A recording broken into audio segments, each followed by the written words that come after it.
প্রিয় দেশবাসী, আসলে আমাদের দেশে তামাক নিয়ে তামাশা শুরু হয়েছে। এই তামাককে তামাশা রূপ যাতে না হয়, আমি এইরকমই একটা পরিবারে এসেছি যারা অনেক কষ্ট করে তামাক উৎপাদন করার পরেও তার তামাকের ন্যায্য মূল্য পায় নাই, এমন একজন কৃষকের সঙ্গে কথা বলবো।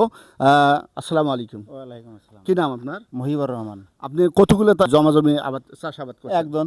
একজন। কি সমস্যা কি আপনার তামাক নিয়ে আজকে দাঁড়াইছেন আমাদের সামনে?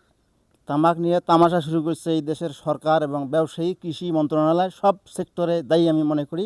কারণ একসময় এই ভারত মহাদেশে ব্রিটিশরা এই দেশে মানুষদের উপর নীল চাষ, নীল কর করে করে এই দেশের কৃষককে শোষিত নির্যাতন করিয়া এই দেশ কৃষক আন্দোলনের মাধ্যমে এই দেশ ছেড়ে তারা এই মহাদেশ ছেড়ে একদম পালাইতে বাধ্য হয়েছিল।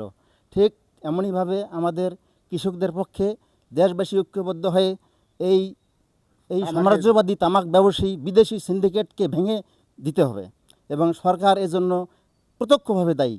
তা আমাদের কৃষকরা যাতে তাদের কৃষি পণ্যের ন্যায্য মূল্য পায়, এইটা আমার আশাবাদী আর কি।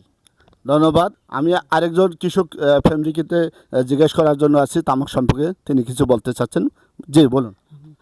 অনেক কষ্ট করি, রোজার মাসে আমরা তামাক আবাদ করছি, আমরা ইফতারি পর্যন্ত খাওয়া পাই নাই। হ্যাঁ, আর এই তামাক নিয়ে আমার কত দুর্গতি, আমরা কৃষকের ঘরে এত কষ্ট। তামাকের দাম বৃদ্ধি করতে, তামাকের দাম বৃদ্ধি করে খাইবে, তোমরা তামাক আসি নিয়ে যাও। আচ্ছা, ধন্যবাদ।